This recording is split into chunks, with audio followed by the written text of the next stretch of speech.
Hey, Rich, I made a new podcast opening, considerably shorter. Let me know what you think of it. Welcome to the New Author Don't get used to Podcast, dancing. a weekly podcast diary starring Jerry Evanoff and Rich Kacy. Join them weekly as they talk about writing, publishing, and marketing their books. And now, here are your hosts. Hello, everyone. Welcome to the New Author Podcast. Rich, what'd you think? That was perfect. Perfect. 16 seconds and we're out. I love it. Yep. All right. This is a New Author Podcast. This is episode number 301. It is Sunday, March 9th, 2025. I am one of the hosts of this podcast, Jerry Evanoff. And with me, judging my podcast opening, giving it high marks, is Rich Kacy. Rich, how are you? Well, I'm doing a lot better now than I have during the last couple of weeks. So we're hoping that it only goes up from here going forward. Yeah. Yes, definitely hoping that. Yeah. Okay, so you've been gone. I'm sure you're going to talk about why we didn't podcast last week. And I feel like, again, I think I was having some sympathy pains for you earlier today, so it'll be interesting. That's what you get when you get two guys over 50 doing podcasts. You're going to have these weeks where you got to miss every now and then. Yeah, especially when you have one of them that's now pushing 70. So yeah. I didn't want to say it. Okay. I don't want to get too specific. So all right. So let me jump into my stats for the last 2 weeks. Although I'm going to concentrate more on this past week than the week before that, because it was a pretty slow week before that. I knew it was going to be ahead of time, but it was slower than I thought, actually. So, and because it's the beginning of the month, I'm going to try to do this every month, just in case we have some new listeners. I'm going to give a kind of a summary of what I'm doing right now, because if I just say I'm working on book 6, it doesn't really give the whole story. So I was able to publish book 1 in a murder mystery series back in May of 2023. I started writing book 2, and at some point last year, near the end of the year, 2024, I decided I wanted to write a whole bunch of books in the series before I actually started to publish them. And that's because I wanted to write kind of a TV series style thing with overarching mysteries throughout the whole thing. And I wanted to make sure that stuff that happened in book 9 might have been references back in book 2 and book 3. I didn't want to just publish it, put it out there, publish the next one, put it out there. I wanted to actually have kind of a nice little plan to do it. I knew it was going to take me a few years.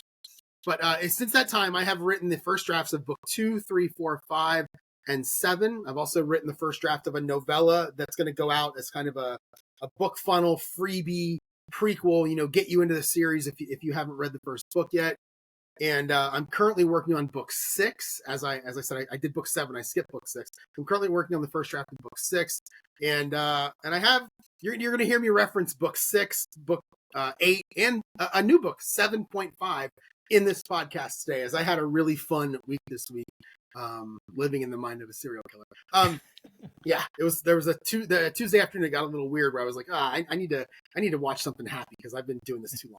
You know what it is? It's amazing how easily we could slip into that role. It really is. Yeah. Okay, so my goal for 2 weeks ago for that week was 4,000 words, which I failed. I did not hit it. I was at like 2,700 words. I only wrote 3 days. The 4th day I thought I was going to write, I didn't.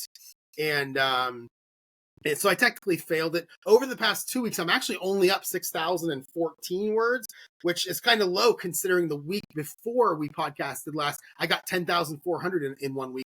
But over the past 2 weeks, I'm at 6,014. And that brings book 6's first draft count up to 18,221. And it's right around up to the midpoint. It's a few chapters just before it, but I've written the midpoint a little bit and some of the other stuff inside of it. So we're close to the midpoint. For the year, my word count sits at 28,818, and my words per hour dropped a little bit. And again, once I start writing, I knew it would drop a little bit, but it dropped to 1,226.3 per hour, which is still higher than what I ended last year at. So it was a pretty good, and I'll talk about the 2 weeks. Believe me, I didn't get a lot of words in, but I had a great 2 weeks in terms of the entire author, series that I'm working on. Well, even that 6,000 words looks monstrous compared to me because I got a big fat 0 over the last 2 weeks, and it's all fault of my own because I did the one of the. Well, I'm gonna take a few days off here, and I'll be able to catch up when the weekend comes. And then the weekend comes, and I injured myself, and I was just not having sitting around, doing words. In fact, I did a lot of sitting and laying around watching TV, which was interesting in itself because that was a new show I've been not new to me show I've been binging that I'll talk about a little bit later. So, anyways, I'm as always, I'm aping what Jerry does. He's the leader in this group. I'm doing a series of books also, trying to get them all finished or at least in halfway decent shape before I release even one of them. I have romance number 1. That's at 62,555 words. That's no change from the last time we talked. And romance number 2 in the series at 53,714. The only thing I did do well in the last 2 weeks is I kept to my promise of not to jump into romance number 3 before I actually did editing on romance number 1. I don't know if that's really a victory or not, but at least it's something I can point to. I did pick up 3 followers on Blue Sky. Did no posting. I did some commenting on other people's posts, but I just wasn't feeling well enough in order to go out, look for photos, come up with something pithy to say about them. Having back spasms and back problems just isn't fun at all, especially when you get to be my age. You have enough trouble moving around as it is. You don't need any hindrances. Yeah. So we're looking forward to better times coming up. All right, well, let me jump then into my recap, because again, I think I have a lot to talk about, especially when I get your opinion on some of these things. So let's go back 2 weeks. We'll go back to that Monday. I'll go quickly through that first week. Had a really busy day on that Monday after we podcast last at work. It usually doesn't happen where I'm stressed or overwhelmed at my job, but we had like 2 consecutive production errors, and I had to work to fix both of them at the same time. And then we had something else going on, and I need to get something to a tester, and the whole thing was just a mess, but we got through it. And again, that's a bad day there is still better than like a good day at the previous job. So I'm very happy. I'm pretty sure I said that correctly, but you know what I mean. Yeah, no, you did. Yeah. Okay, good. That's like saying a bad day golfing is better than a good day doing most of anything else for me. So yeah, I was able to write at lunch. I was only able to get about 40 minutes in. I wrote 870 words. I don't know why I wrote starting at chapter 40. I'm pretty sure that's starting at chapter 4.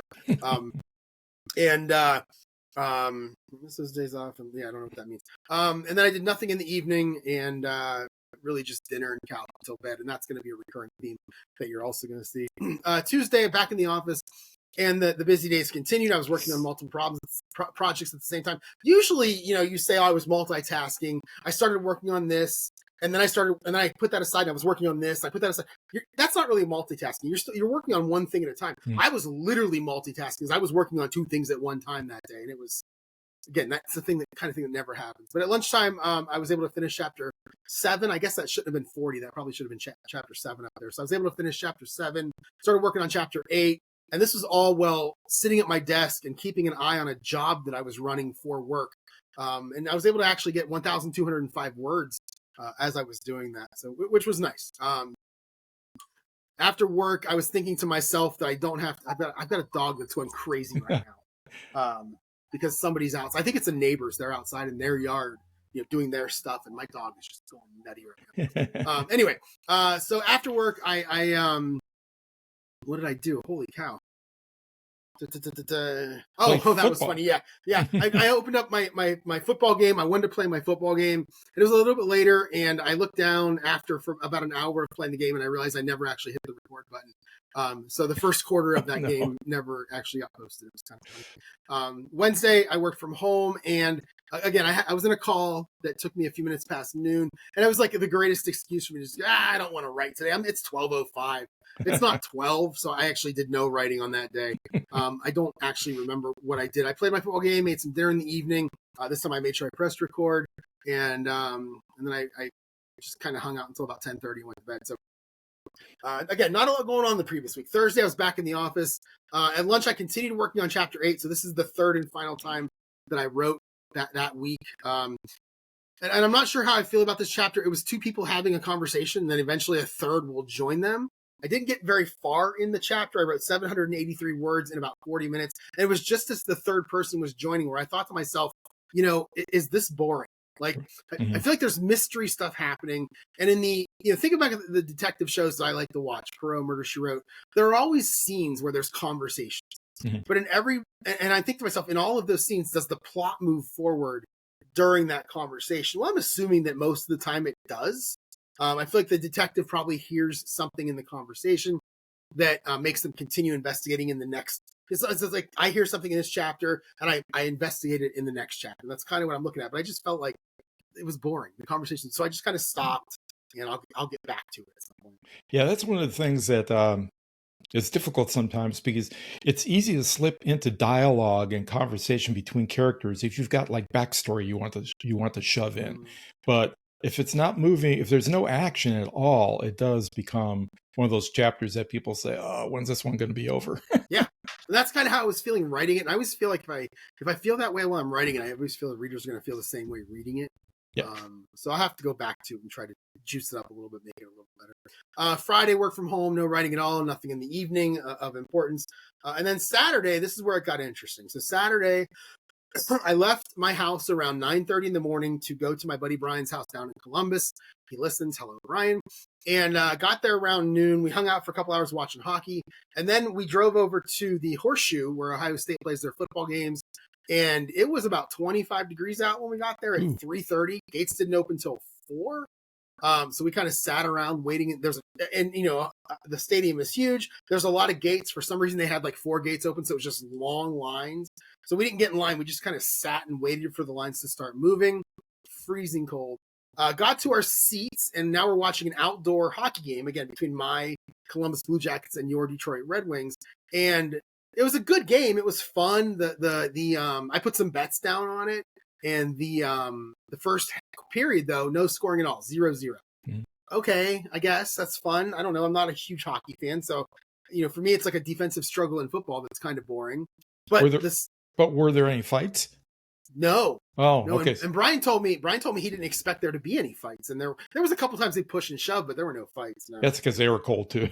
Yeah, probably. So we get up and we kind of, I'm not one for getting up and walking around during sports games because I don't like to push through people and have to fight in lines, and so I usually stay in my seat. But for this, we got up and we had to walk, and by the time I got back to my seat, I felt thawed out a little bit. It was 20. It's after dark. It's 20 to 25 degrees, and it is just cold. So, about halfway through the second period, we start talking like, "Yeah, we're not making much more of this. We're not." It was 3-1 though at the end of the second period. They scored 4 goals were scored. Columbus was winning 3-1. I took Columbus minus 1.5, and I took the over 5.5 goals. So 3-1. I'm like, okay, there's already 4. Right. That's good. And Columbus is up 2, and I have minus 1.5. That's good. So at the end of the second period, we're like, yeah, we're out of here. So we left. Went to the casino, and as we were at the casino, we're watching the game, and Detroit scores to make it 3-2. And I'm like, okay, empty netter by Columbus, make it 4-2. I win my bet. Well, then Detroit scored again to make it 3-3. And then I thought, okay, now I lose. And then Columbus kind of got away with a bit of a stick to the face to get their next goal to make it 4-3. And with 30 seconds left, they scored an empty netter to win 5-3. So I won my bet, and the guy who scored the empty netter was a guy that I picked to win. So my $40 that I put up there ended up being $117.50. So that worked out really well. So you won both bets. You won the even up and the over. Yeah. Mm-hmm. Yeah. Cool. Which was nice. So then at the casino, I won. I put $100 in the machine, and on my second spin, I hit for 60. So I was done. Okay. So I got a quick question here. Is the casino actually on the Ohio State's campus? No. No. That's too bad. It's on a different part. It's in a different part of town. It was about a 15-20 minute ride to get there. So yeah. I was going to say, wow, that is a school. Yeah. That's a party school. Yeah. So then we were back to his house, and I was asleep by 10:30 or so anyway. And then we got up the next morning, had some breakfast, and I was home by 11. I mean, I did not do much.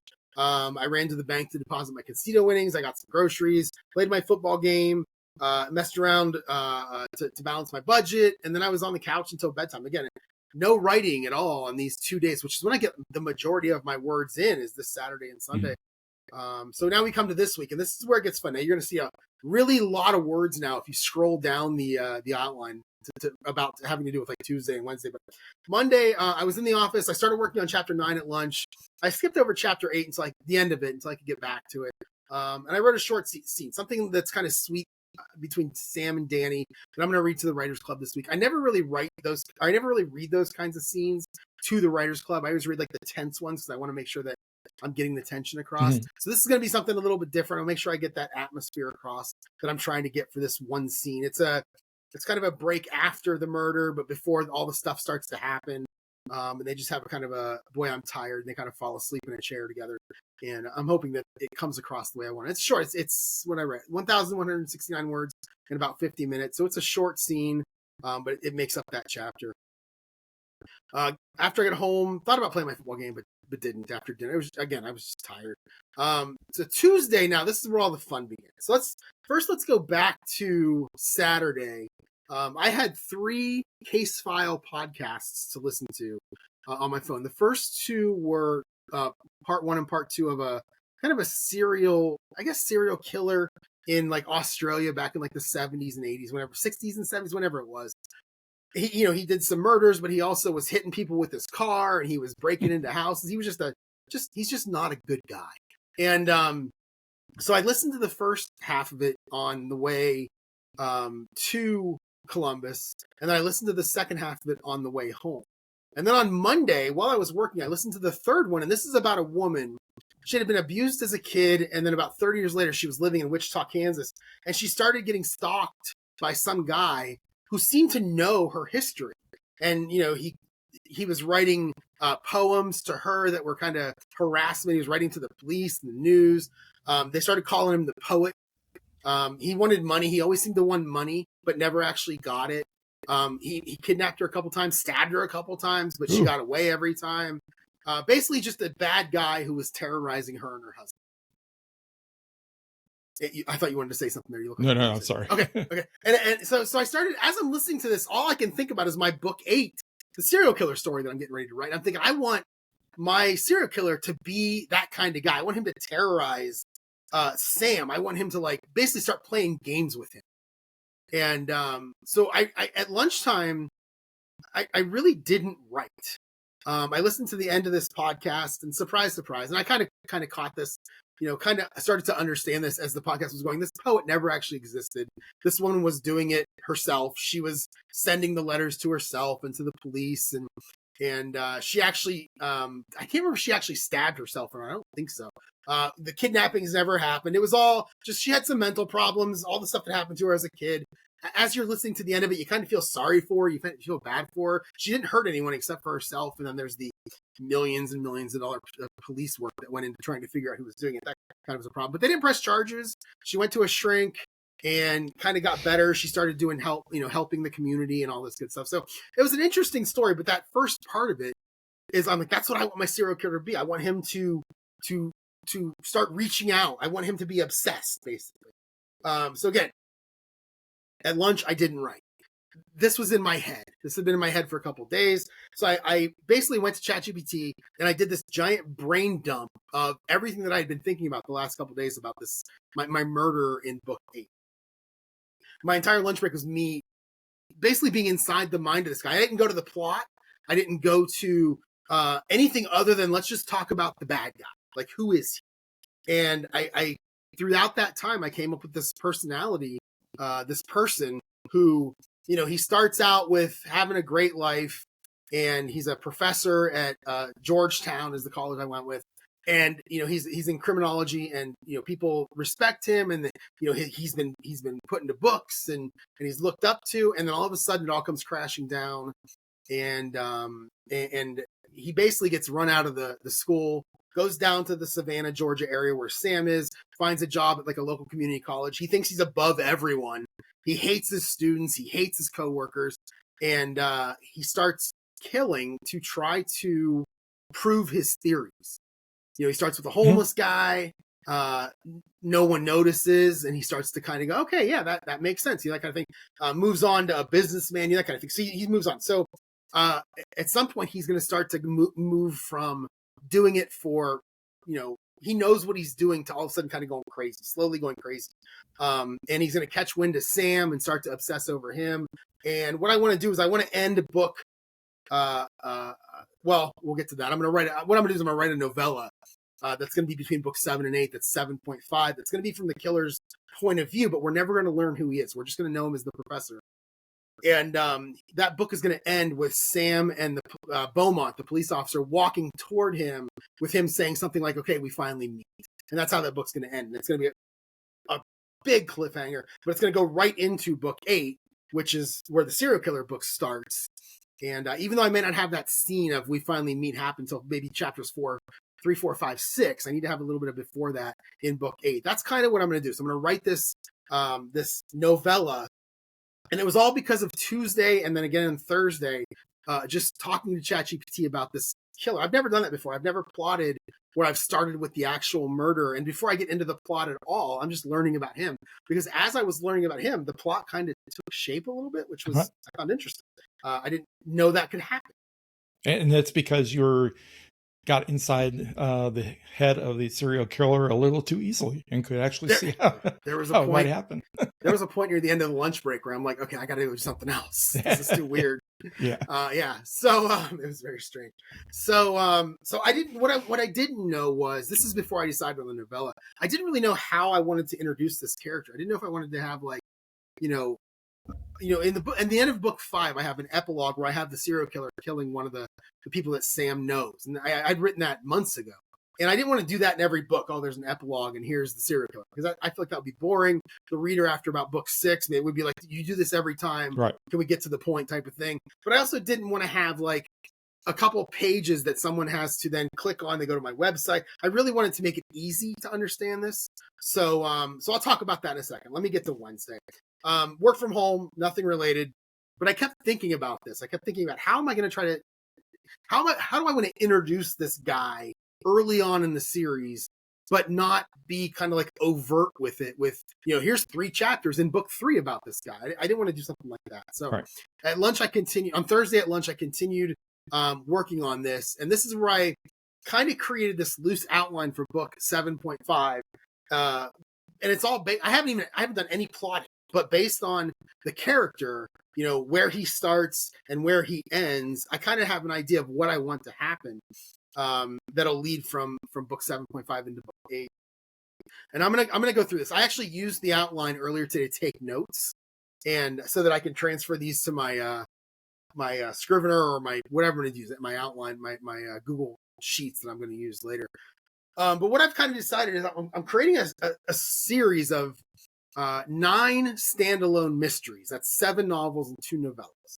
I've already gotten everything except for book 6 is written up through that point. The only thing that's will be left is book 7.5 and then 8 and 9. Mm-hmm. And I'm writing these as almost like a TV series where there's an overarching mystery. It was just the overarching mystery of Sam's parents that led to book 9. But I'm actually doing 2 now, where I'm doing the serial killer. It's going to be sprinkled in. In book 1, in book 2, there's a very brief mention of a murder that happened. And that's it. Literally 1 sentence. The policeman that's saying it gets interrupted and Sam continues talking. And that's it. That's the only mention of it. In book 2, there's like a paragraph of a conversation with Sam talking to his friends about a murder that he sees in the paper. And he says, I think I know her. I think I saw her at the grocery store. That's it. Just that 1 or 2 paragraphs. At the end, in book 3, there's a character that gets kidnapped. And in book 5, he's the one that gets killed. And so those first 4 or 5 books, I'm really not mentioning it much. But in books 6, 7, and 8, 6 and 7, that's really when I'm going to build up to it. And then I will write book 7.5. So that's kind of what I'm doing. There's a whole lot here. I don't really want to get into all these notes because this was more for me earlier today. But the one thing that I do want to say is that I have it kind of crossing over with Sam. There are a couple different examples. One of the first books I ever read as a kid was Net Force by Tom Clancy. And there was this scene that I always remember of the bad guy walking down a sidewalk, and he's describing the people he's passing, and one of them is a general with the U.S. military. And then the next chapter is from the general's point of view, where he walks past the bad guy. He doesn't know it's the bad guy, but the bad guy knew it was the general. And that has always stuck with me, as I loved reading that. I felt like as the reader, I knew something that the character didn't know. Right. And I thought that was really cool. Another example I'll give you is my favorite Star Wars book is Lost Stars. It's like a love story that takes place in the universe, and it does not have a happy ending, and it's really, really good, but it actually takes place during the first 3 movies, New Hope, Empire Strikes Back, and Return of the Jedi. And there are these scenes where you see things that happened in the movie, but you see it from the other character's point of view. So I love the idea of it's kind of running alongside the main story. Right. So my plan with this book 7.5 is to run it alongside the main series, where, in book 3, Sam talks about a conversation he had with the girl at the grocery store. Well, in this book, we're going to see that conversation, but we're going to see it from our serial killer's point of view. That kind of thing is what I'm talking about. And I love that as a storytelling technique. I don't know if other people do. I love it. This gets to a question I had, and maybe you just answered it, that these 2 novellas, and especially the 7.5, it does not have to be read in order for people to keep the through line on the main series. 100%. And somewhere in all these notes, I wrote, I'm going to write book 8 as if the user didn't read 7.5. Okay. Because the one thing you'll get people that'll read book 7. There'll be a link in the back. Hey, read this book, and I'll try to pump it up as best I can. But not everybody will. And if they don't, they just go on to book 8. Then I don't want them to be like, wait, who is that? That kind of thing. So I'm going to write it basically because book 7.5 is from the professor's point of view. You're going to see everything from his POV, but in book 8, we're seeing Sam's point of view, who knows none of this yet. Right. So the reader will learn that. Even more important when you get around to box setting this. Yes. You wouldn't necessarily want to put the novella in the box set. So. See, I kind of do, but I understand when you're saying that out loud now why you're saying that, because you want to get people to go to your mailing list. Right. Man, now that you say that, boy, I was all in on, throw it in there. But now that you're saying that, that makes sense. See, that's what I still have to think about. I have to figure that part out. So that is what I spent a lot of time on Tuesday and Thursday more than anything doing, is literally just talking to ChatGPT. And I'll have a fun little thing at the end on when we get into their stuff to share. That right now my ChatGPT is open here to my right, and I'll talk about what I have open. It's a fun little sidebar that I'm looking forward to. Let me ask another question. What number is the first novella? That's the one thing that I have to figure out. So the first novella is kind of like a 0.5. Okay. And this is going to be the one that's on BookFunnel that I want people who haven't read the series to download. It'll get them into book 1. But if you have read book 1, you can go back and read it. Either way, it doesn't matter. Okay, that's good. Because I was going to say, probably the ideal thing to do would be to have it as like a 1.5, if you could, because that way you could have some place to send them to get more story immediately in order to sign up for your email list if they liked book 1. I already have a 1.5. That's the problem. Oh, you do? Okay. I couldn't remember. It's actually out there right now, and I don't know if I like it. Oh. It needs a little bit of work, I think. It's less of a mystery and more of an action-y story. I just don't know if I like it. So what I think I'm going to do is I'm going to pull it down at some point and edit it a little bit better to get it to where I want it to be. And it's a big deal. When I first wrote the book, I actually put Sam into this society of friends that had to do with Edgar Allan Poe, and I didn't have a name for it at the time, but I have since come up with a name. And they go around, formed at college, and they go around cheating on tests, and it's kind of a bad thing about his past that he will talk about, but he is not happy about it. And what they do is they would hide answers to tests in the back, in the spines of these Edgar Allan Poe books. So I wrote it in there. And in book 2, they go to a library. This has nothing to do with anything. They're doing the mystery for book 2, and they're at a library. And instinctively, he goes down on the floor and he actually reaches around behind a Poe book, and his buddy who's with him says, "What are you doing?" And he feels nothing. He says nothing. And I thought, I kind of like that. Well, that has now become a big deal later in the series. I started calling it the Nevermore Society, and it's actually become a pretty big deal, and it's going to be referenced in book 6, book 7.5, book 7, I think. It's in the prequel. Like it's become a big deal now that I didn't expect it to be when I wrote it. I'm glad that I wrote it because now I can use it in a lot of places. I don't think you ever told me about that little plot device. That's kind of cool. It reminds me of, I'm sure, during the 25 years I was teaching, that, lots of people cheated, but the one I really remember is that about a year, and I only found out about a year after it happened, that some kid in an exam had written all kinds of notes around the edge of the soles of his tennis shoes. Nice. So all you have to do is cross his legs in order to read those notes and stuff. I didn't realize, who would have thought of that? I'd be too nervous to do anything like that. The only time I ever cheated was that we were allowed to take calculators into one of my math classes. Mm-hmm. And I think it was calculus 3, which I did not do well in. So the cheating didn't help, but it was like, okay, we can put all these formulas that are on the test into the calculator because it's that kind of, we have to have that calculator for the class. And it seemed kind of weird. I know I did really, I think I did poorly on the first 3 tests, but it was the what do they call it? A curve. It was, the class was so curved so much that I ended up getting a C in the class and I have no idea. Yeah. I think that's the only time I ever cheated on anything because I was always so nervous about getting caught. Yeah. But so Yeah. And I actually bought a T-shirt yesterday on Amazon that says Nevermore on it, so I'm looking forward to getting nice. it and wearing it. Yeah. Nice. So, and it's a Poe one. So yeah, so that's that Poe thing is, in book 1.5 that exists now. I just need to make changes to that book to make it a little bit better. And then this is 7.5 that I'm talking about, which means, do I need like a 4.5 or a 3.5? Would that make sense? Because in my head, that likes to have everything to be, what is that word where it's like the same on both sides? Symmetrical. Symmetric. Everything has to be symmetric for me. I don't know if I like the idea of having a 0.5, a 1.5, and a 7.5. I need something in the middle. So I'm going to have to think about, I don't want to force anything, but I'm going to have to think about that. And I was thinking about coming up with something for his parents' plot, which is book 9. Yeah, and now that you've thought of this idea, as you go back and do the editing, something will occur to you. Yes. That's just the way the mind of a writer works. And it's funny because when I put my 2025 goals down, I had written, book 6, 8, and 9 and a novella, but I didn't know what the novella was going to be. And then yesterday it took shape of, I know what it's going to be now. So right. I feel like the same thing could happen with book 4.5. So the one thing I am going to do that's a little bit different is I think I'm going to call the book The Professor. I think it's a really fun name. The prequel is going to be called The Puppeteer. And the one I already have out there, book 1.5, is called The Ledger. So I kind of have a naming convention with those.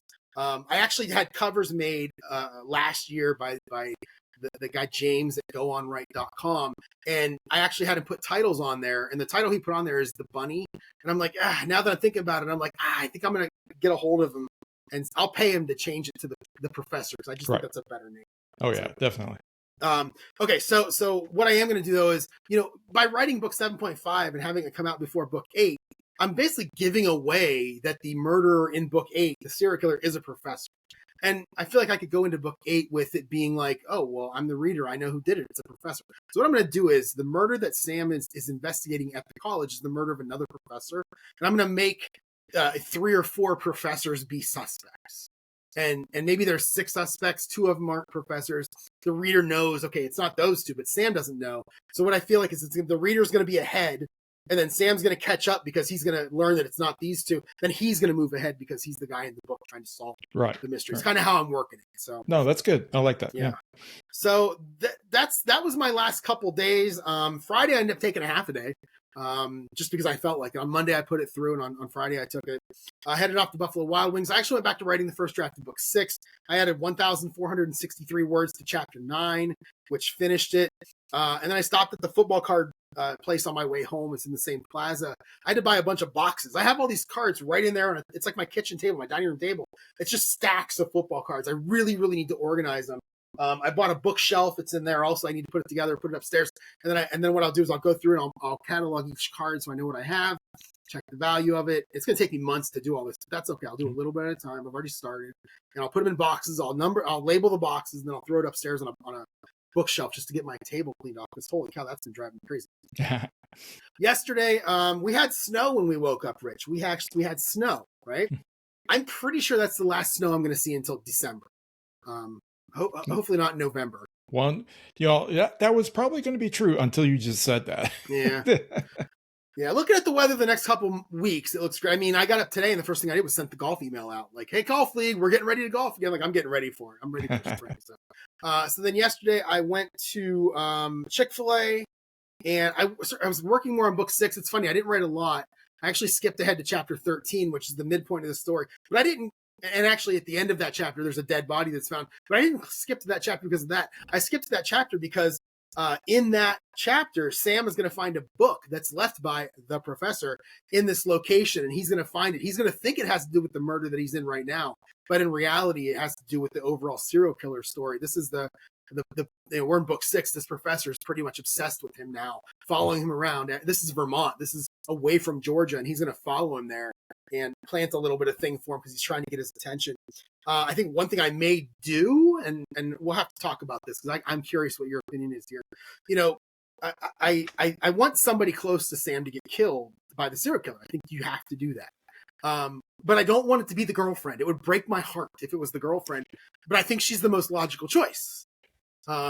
right now I'm looking at the police officer that has become his father figure for the last 10 or 11 years since his dad died as the person for it to happen. But I think the logical choice is the girlfriend, but I don't think I can do it. No, and I'm not sure the readers would like that. But, it's been coming. She's been coming along with Sam for the whole ride here. Yeah. Now, doing the police officer or the detective would make a lot more sense because that would fit into the mentor gets killed. 100%. Protagonist has to go on their own kind of thing. 100%. And that would put Sam on his own in book 9, right, working on his parents' murder. And then I think it would also be like, if I did decide to continue this series, I think book 10 would have Sam quitting his job and kind of opening his own little detective agency type thing. And I think that would open up the door for him to go from, he was being mentored by this police officer and now he's able to do it on his own. Right. Yeah, that would make more sense to me anyways. Yeah, good. Because again, to people who want to know how I got started writing, I was reading the I Am Number 4 series like 10 years ago. And I started reading it all because there's a dog in there named Bernie Kosar, who is also my favorite football player of all time. And I'm like, oh, why is there a dog named Bernie Kosar? Well, there were 23 books in the series and I read all of them. And right near the end of the series, they spoiler alert, they killed off the girlfriend and it drove me insane. I believe I said out loud, at work, I can write better than this. And then I said, okay, let's try it. So that's what got me into, so that's what's keeping me from wanting to kill her off anyway. Yeah. So, all right. And then today, up early, an hour later, because we put our clocks ahead. And then I went to Panera and all I really did was update this outline, but the updating of the outline was all the notes I wrote. I was really organizing my thoughts about what I want to do with books 7.5 and 8. So really I was just doing some, not really plotting, but just organizing everything and putting it in one place so I had it. So I'll copy it out of here before I delete it and put it somewhere where I can continue to add to it. And I came home and organized football cards a little bit, played my football game. What else did I do? Went to the grocery store, all the stuff that I generally do on a Sunday. Did some laundry, that kind of thing. So, and that was it. And now we're podcasting. And that was a pretty full 2 weeks for me in terms of author career. I tell you what, compared to you, I feel like a complete wastrel the last couple of weeks because I did nothing at all. I mean, mostly rested definitely the last week. And even the week before that, I was kind of on low biorhythms. And when I wasn't resting, I was out in the yard doing kind of the final spring cleanup and which is how I hurt my back and also getting the last of the spring vegetables in the garden. Now, that's pretty much all in good shape, but got probably about a month or two off now before I put in a lot of the summer stuff. So hopefully in the coming weeks, I'll be able to actually get back to writing. On the downside, it's been so long since I've done any writing or really looked at those stories. I'm not even sure I remember all the character names on those stories. So I'm going to have to go back and read them from the beginning, no matter where I'm at in the editing process, just to familiarize myself again with who they are and what the stories are all about. So yeah, it's been a waste couple of weeks. I'm looking at your t-shirt here though, and I'm wondering, do you actually wear that out in public and does it work? Absolutely. Does it work? It doesn't, it doesn't like work, but what has happened is, I've gotten reactions. I remember I wore it to the Billy Joel concert last year. When was that? Whenever that was, 2 years ago. And as I'm walking past people, I could just see people pointing and then talking to whoever they were with. And I was like, I kind of like that. And I've worn it to work a few times. I don't remember if it has ever commented on it, but I'll happily talk about 80s music with anyone who wants to talk about it. Yeah. I was looking at that and I was thinking, that would be pretty cool. I mean, out in public, you see strike up conversation. And then because I'm writing romance now, a different shirt popped into my head. And it would be a bar shirt, and you could put down introvert but willing to discuss naughty romances. There you go. It's actually not bad. Yeah, and that would work as a great pickup. There's this company I think just makes shirt with this color, this lettering. Mm-hmm. I have another one that says, "I love it when a plan comes together." Except it doesn't say A, it says "I love it when plan come together." Oh, and I didn't notice that when I bought it, and then I noticed it when I was putting it on the first time. I'm like, oh, maybe that's a trademark thing. They couldn't put the A in there. Maybe they just forgot. I don't know either way. Or maybe it's just one of those mind things where they want to point out how the brain fills stuff in all the time. Yeah, but when I'm sure my brain filled it in. I didn't see that the A was missing. Right. Yeah. All right. Well, that's it for me for the last couple of weeks. I've got nothing to talk about. I worked when I can. I took a whole bunch of days off I'm gonna have to sit down and figure out how much time I've got left for the rest of the year. And yeah, I'm just I'm kind of excited to get back to work tomorrow, and also to get back to having some time where I can do some editing, maybe even some fresh writing. Not on that romance number 3, because I promised myself I wouldn't do that.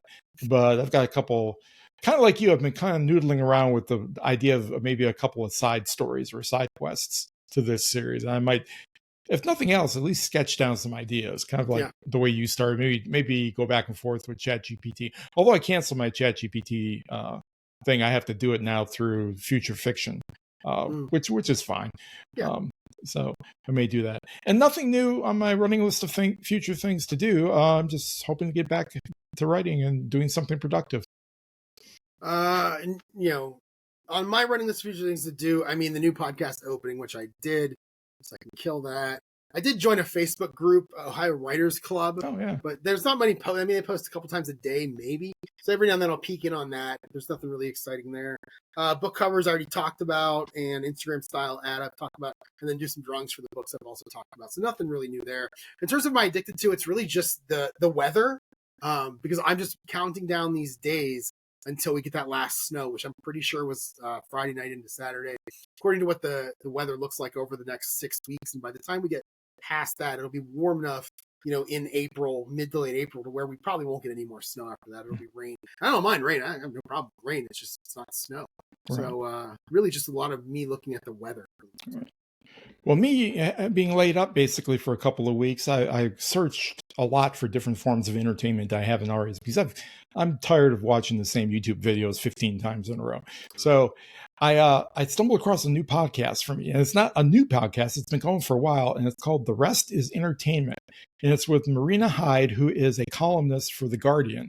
Does some opinion pieces, but also does some entertainment articles and stuff. And Richard Osman, who is the author of the Thursday Murder Club series. And let me tell you, it is a fantastic podcast.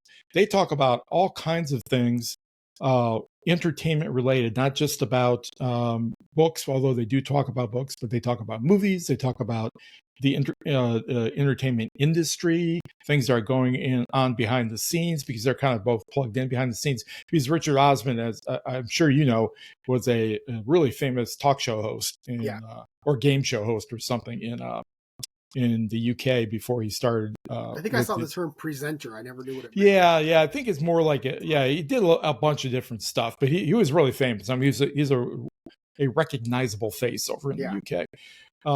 But yeah, I would definitely give that a listen. It's really cool, some of the stuff that they talk about. The only problem is, and you get this with some British people, UK people, in certain areas of the UK, they talk so fast that it is, and they've got the accent, and it's probably the only podcast I've ever listened to that I've seriously considered putting it on 3/4 or half speed. Okay. in order to be able to catch slow them down everything that they're saying. Right, it's really wild. And the other thing I'm hooked on now is the TV show Sherlock, which I think ran from 2010 to 2015, but it's new to me right now with Benedict Cumberbatch and Martin Freeman in the lead roles. It's fantastic. If you haven't seen it, I would definitely give it a look. It's very Doctor Who-ish. In fact, it was developed, and a number of the episodes were written by Stephen Moffat. Yeah, Stephen Moffat. And Stephen Moffat's longtime collaborator is a guy named Mike. I think it's Mike or Mark Gatiss. Yeah, and Mark Gatiss. Okay, well, he also plays Mycroft in this series. Oh, okay. And he's a fantastic actor. He plays Mycroft right to a T, and that I really enjoyed it quite a bit. I think it's very short seasons. They're like 3 episodes a season. They're each an hour and a half long, and so it's like kind of like a mini series movie kind of thing.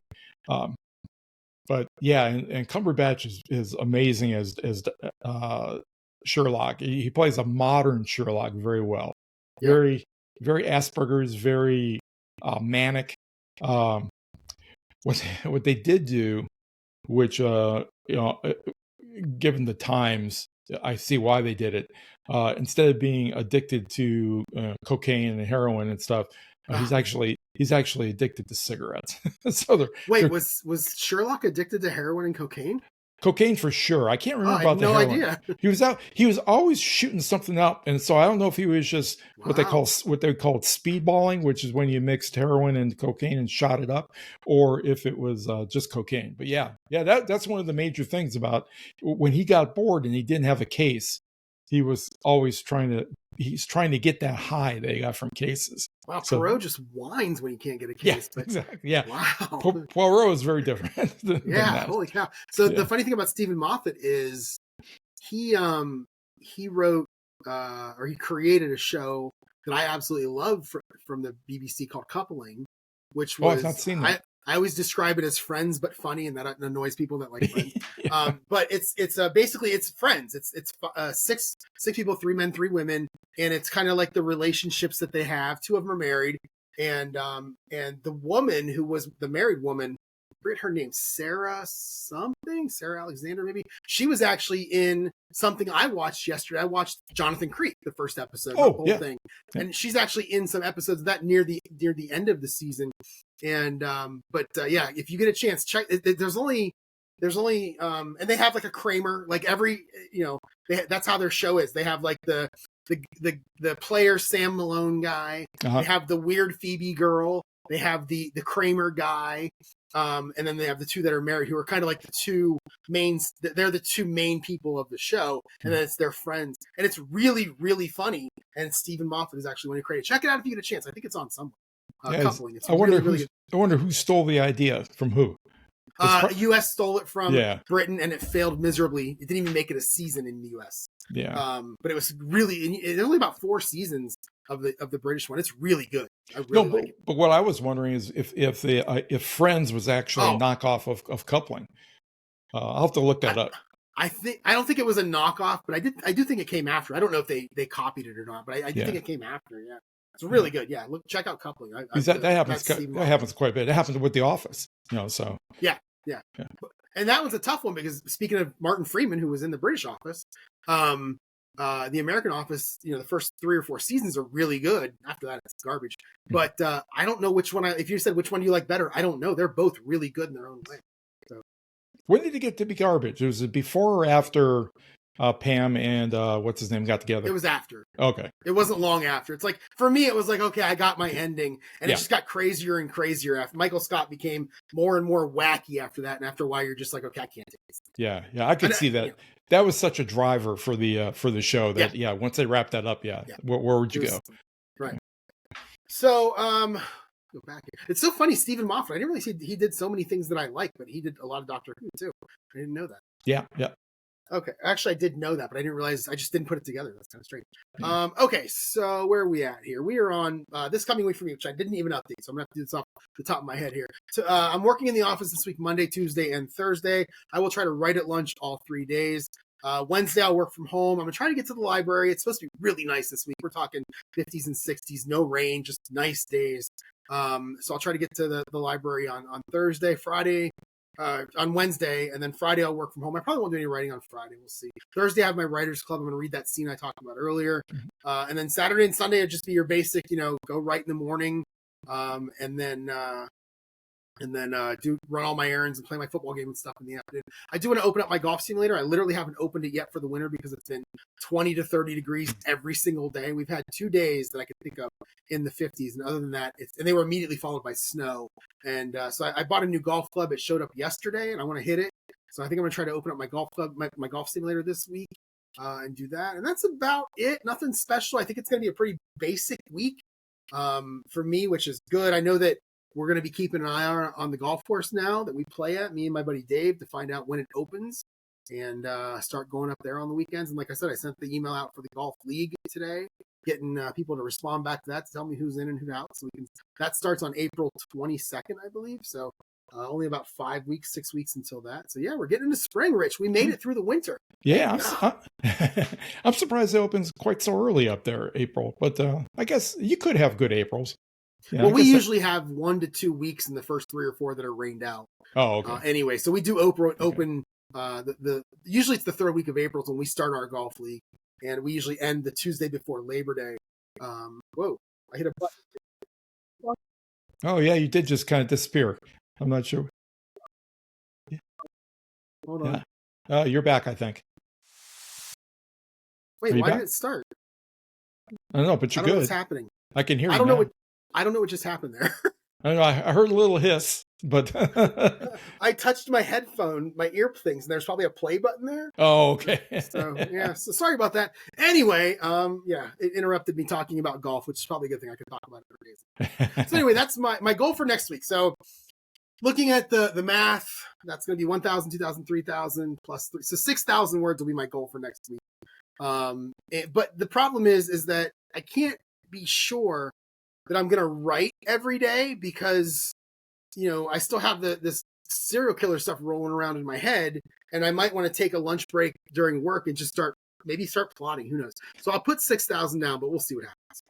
Maybe you want to take a lunch break and creep around the office, kind of looking at people weirdly. That would be really weird. I don't know. Well, actually, I could be like, yeah, it's research. I want to see what your reaction is. That's right. Yeah. Show up in their open office doorway with a butcher knife.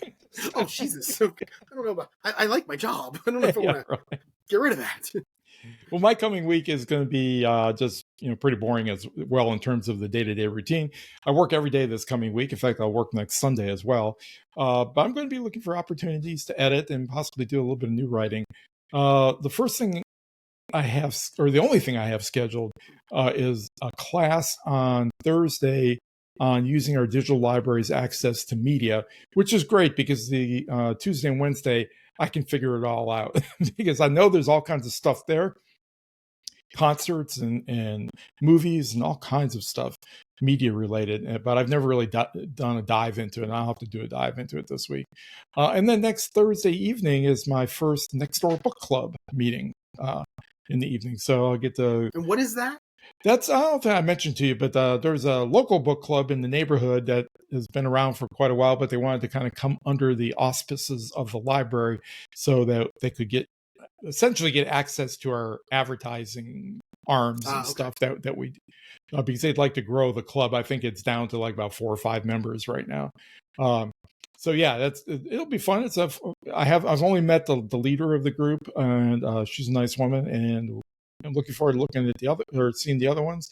We're going to be doing a book, which I think I mentioned, called The Jet Setters, which is kind of a, I don't know how you would exactly describe it, kind of a quasi romantic comedy drama kind of thing.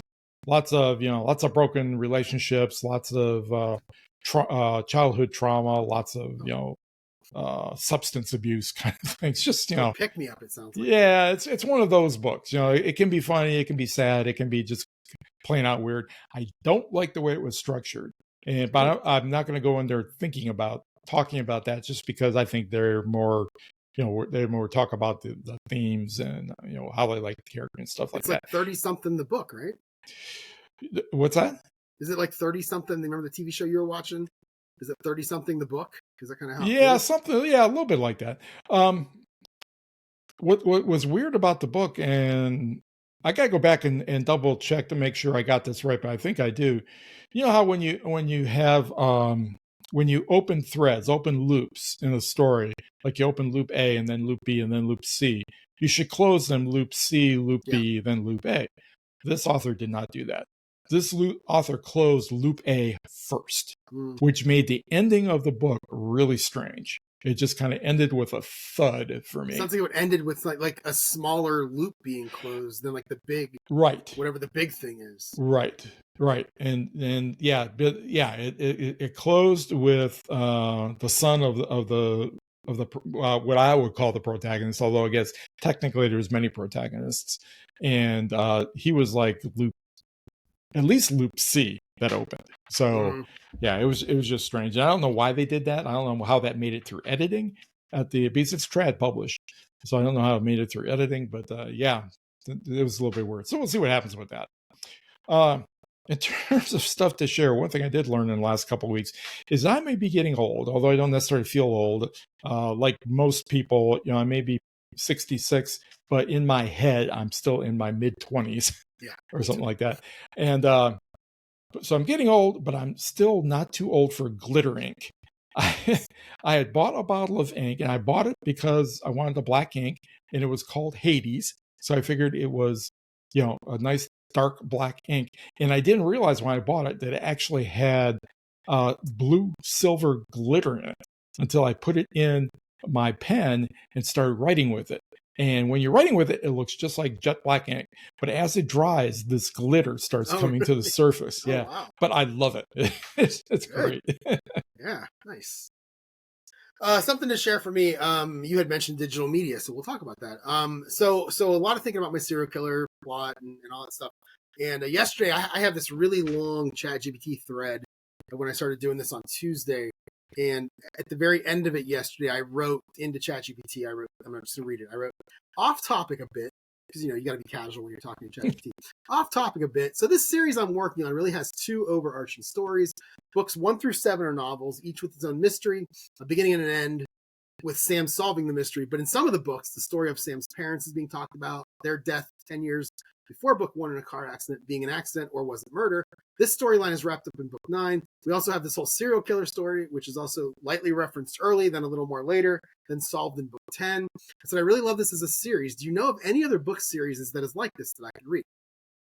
And I'm glad that ChatGPT doesn't care about run-on sentences or bad grammar, because I just, I read kind of how I said it. So of course, ChatGPT, the first thing it does is praise me. It says, I love how you're structuring this, blah, blah, blah. But then it gave me some books. It gave me some series. And not only did it give me it didn't just give me a list of book series. It actually told me why it's similar to what I'm doing. So like the first one is Cormoran Strike series, Robert Galbraith, aka J.K. Rowling. I've read those. And it says, what's that? I've read those. Oh, you have? Okay, we'll talk then. It says bullet points, standalone mystery. Each book has a new murder case that Strike, a PI, must solve. Bullet point, long-running arc. The mystery of Strike's past and his complicated relationship with his assistant Robin is a slow burn across the series. Bullet point, parallel to your series, the way Strike's personal past and unsolved mysteries creep into the books is very similar to how Sam is uncovering his parents' death. And then it tells me what book to start with. Book 1, The Cuckoo's Call. Mm-hmm. But it gave me, and it did that for all of them. It gave me the Dublin Murder Squad by Tana French. It gave me Lincoln Rhyme series by Jeffrey Deaver. Mm-hmm. The Travis McGee series by John D. McDonald. The Aaron Falk series by Jane Harper. The Inspector Gamache series by Louise Penny. Mm-hmm. 2 more. The Harry Bosch series by Michael Connelly, which I've heard of. And then the Spencer series by Robert B. Parker. And then it said, final thoughts, which one you should read. It says if you want a modern detective series with overarching mysteries like Sam's parents' case, read Cormoran Strike or Harry Bosch. If you like introspective atmospheric mysteries with long-term emotional payoffs, read Dublin Murder Squad or Aaron Falk, and so on. And then it said, would you like more recommendations? I just typed more recommendations and hit enter. And then it gave me 10 more. And what I decided to do was go with Cormoran Strike. Yeah. And what I did was I went to Libby, and my local library actually has the audio. So I borrowed it, and now I will spend I get 21 days. So I'll spend the next 21 days listening to it, probably while I'm working, and we'll see how it goes. I'm kind of excited about this. Have read those? I've read some of almost all those series that you've mentioned. Oh, okay. And they're all very good. Cormoran Strike. I mean, Kenneth Galbraith is a pseudonym for J.K. Rowling. Right. But the first one, Cuckoo's Calling, was very good. So I was really excited to get into the second one. The thing that happens, the writing doesn't deteriorate, but she gets progressively more gory, I guess. Let's put it that way. So the murders and stuff, the first one, it's pretty much I won't tell you what it is, but it's pretty much a clean murder. The next one is a satanic murder. And then beyond that, it gets worse and worse. So wait, it gets worse and worse after that? Well, I mean, in terms of how much she describes the murder scene, she really got into it after a while. But the first one, I would definitely recommend the first one for sure. It was really good. Here, real quick, I'll go through the rest of them. There's 10 more. The Walt Longmire series by Craig Johnson. The Joe Pickett series by C.J. Box. I've read some of those. Those are good. And then one that I've read a bunch of them, the Kinsey Millhone Alphabet series by Sue Grafton. Love all those. The Charlie Parker series by John Connolly. Wasn't Charlie Parker a dummy? Yes, he was also a a famous jazz musician. What did he play? I can't remember what he played. I don't know. Yeah.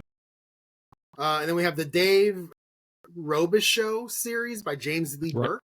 Yep. We have the Frank Quinn series by John Lutz. The Robert Hunter series by Chris Carter. I wonder if that's the X-Files Chris Carter. The Tony Hill and Carol Jordan series by Val McDermid. The Juna Lina series by Lars Kepler. And then finally the Unsub series by Meg Gardner. Okay. Those are all real popular books. People check them out at the library all the time. Okay. All of and it actually says, at the very end, it says, which series should you read first? And it gave me 3. It says, if you want the best parallel to your structure, you got Cormoran Strike, Charlie Parker, and Harry Bosch. If you want a great serial killer, tension similar to my character, then Unsub, the Robert Hunter series, or the Juna Lina series. So it was really interesting for me to go to ChatGPT with this long history of this book and this character and this novella that I'm working on. That, ChatGPT has a great memory nowadays. It remembers all that stuff. And then it gave me stories just that are similar to what I'm writing, just to give me an idea of what to read. So I'm going to have to do that for my romances and just see what it gives me. Because I've tried picking up, romances here and there that I thought that looked like maybe to be similar to what I wanted to write. And they quickly devolve into something that I don't want to write. Right. So it's, I'm going to have to do that. That was a great idea you had. Yeah, lucky, I guess. Okay, so that is all for the podcast for this week. Do you have anything else? No, I don't think so. Oh, I did have something else. What was it now? Something occurred to me while you were talking, and it's completely lost. I'll have to save it for next time. All right, there you go. If you want to get in touch with me, you can email me, jerry@jerryevanoff.com. The website is jerryevanoff.com. We're on YouTube. We're on Patreon. All the links are in the show notes. Feel free to check them out. Yeah, you can email me at rich@richcasey.com, and I can also be found on Blue Sky at Kacy himself. Oh, and I did join the Blue Sky after we last podcasted. Yep. I've made one post that was complaining about somebody complaining. I don't like to complain, but I was really annoyed. I was complaining about Microsoft Excel and forcing their Copilot icon into every single cell that I click on. It was really annoying. I actually had 2 things today that I thought were funny that I could put on there, and I just didn't. But I might go tweet or whatever the word is. Tweak? What is it? We call it skeeting. Skeet. I might go skeet. Skeet, the one I had earlier today that I thought would be kind of funny. So it's just Jerry E25. I mean, that's what I am everywhere. So yeah, I saw you pop up on there when you friended me. So. Yeah, that's right. I only have one. Or followed me. Followed me. I guess it's you. All right, everyone. That's going to be it. Check us out. We'll be back next week. And thanks for listening, everyone. Yeah, have a good week.